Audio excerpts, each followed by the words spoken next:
Price Lord. இந்த நாளுக்கான தேவ வார்த்தை சங்கீதம் 115:12 வசனம். கர்த்தர் நம்மை நினைத்திருக்கிறார், அவர் ஆசீர்வதிப்பார். நம்முடைய ஆண்டவர் நம்மை நினைக்கும் தேவன். நம்மை ஒருபோதும் மறக்காதபடிக்கு அவருடைய நினைவில் நம்மை வைத்து நம்மை நினைக்கும் தேவன். கர்த்தர் நம்மை நினைக்கும் போது நமக்கு கிடைக்கக்கூடிய 3 ஆசீர்வாதங்களை இன்றைக்கு உங்களோடு பகிர்ந்து கொள்கிறேன். முதலாவதாக யாத்ராகம புஸ்தகம் 2ஆம் அதிகாரம் 25வது வசனத்துல தேவன் அவர்களை நினைத்து அருளினார் என்று எழுதப்பட்டிருக்கிறது. அருளினார் என்றாலே கொடுக்கிறார் என்று அர்த்தம்.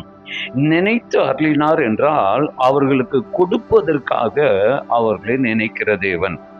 ஆண்டவர் முதலாவது நம்மை எதற்கு நினைக்கிறார் என்றால், நாம் எதை ஆண்டவரிடத்தில் கேட்கிறோமோ அதை நம்மை கொடுப்பதற்காக ஆண்டவர் நம்மை நினைக்கிறவராயிருக்கிறார். ஆதியாகமம் 8ஆம் அதிகாரம் 1ஆம் வசனத்திலே கர்த்தர் நோவாவை நினைத்தருளினார் என்று வாசிக்கிறோம். நினைத்தருளினார் என்றால் என்ன அர்த்தம் என்றால், ஒரு புதிய வாழ்க்கையை கர்த்தர் நோவாவுக்கு கொடுக்க விரும்புகிறார். அந்த வாழ்க்கையை கொடுப்பதற்காக கர்த்தர் நோவாவை நினைத்தார், அருளினார் என்று வாசிக்கிறோம். முதலாவது நமக்கு கொடுப்பதற்காக கர்த்தர் நம்மை நினைக்கிறார். நிச்சயமாகவே ஆண்டவர் உங்களை நினைப்பார் என்றால் உங்களுக்கு வேண்டிய அனைத்து காரியங்களையும் கர்த்தர் உங்களுக்கு கொடுப்பார். 2வது, பிறரை ஆசீர்வதிப்பதற்காக நம்மை கர்த்தர் நினைக்கிறவராயிருக்கிறார். 105ஆம் சங்கீதம் 42ஆம் வசனத்திலே கர்த்தர் ஆபிரகாமை நினைத்தார் என்று அங்கு வாசிக்கிறோம். ஆனால் இந்த சங்கீத புஸ்தகம் எழுதும் போது ஆபிரகாம் இல்லை. ஆபிரகாம் எப்பொழுதோ மரித்து விட்டான். ஆனால் கர்த்தர் ஆபிரகாமை நினைத்து அவனுடைய சந்ததியை கர்த்தர் ஆசீர்வதிக்கிறதை நாம் பார்க்கிறோம். அப்படின்றால் என்ன? ஆபிரகாமின் நிமித்தமாக பிறரை, அவனுடைய சந்ததியை கர்த்தர் ஆசீர்வதிக்கிறார். ஆண்டவர் நிச்சயமாகவே உங்களை கொண்டு பிறரை ஆசீர்வதிப்பாராக. யோபு 42ஆம் அதிகாரம் 9ஆம் வசனத்திலே யோபு முகத்தை பார்த்து அவருடைய நண்பர்களை கர்த்தர் விட்டு விட்டார் என்று நாம் வாசிக்கிறோம்.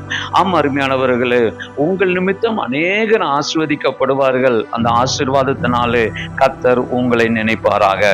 3வது 40வது சங்கீதம் 17வது வசனத்திலே கர்த்தர் என் மேல் நினைவாய் இருக்கிறார் என்று வாசிக்கிறோம். அப்படின்னு என்றால் கர்த்தர் எப்பொழுதும் நம்மை மறப்பது இல்லை. எப்பொழுதும் கர்த்தர் நம்மை நினைவில் வைத்திருக்கிறார்.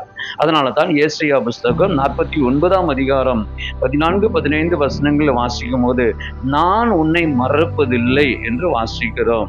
நம்முடைய இருதயத்தில் இருப்பது எப்பொழுதும் நினைவாய் இருக்கும். ஆண்டவருடைய இருதயத்தில் நீங்களும் நானும் இருப்பதினாலே, அவருடைய கரத்தினாலே நாம் வரையப்பட்டவர்களாய் இருக்கிறபடினாலே எப்பொழுதும் கர்த்தர் நம்மேலே நினைவாய் இருக்கிறார். ஒருபோதும் நம்மை கர்த்தர் மறப்பதில்லை.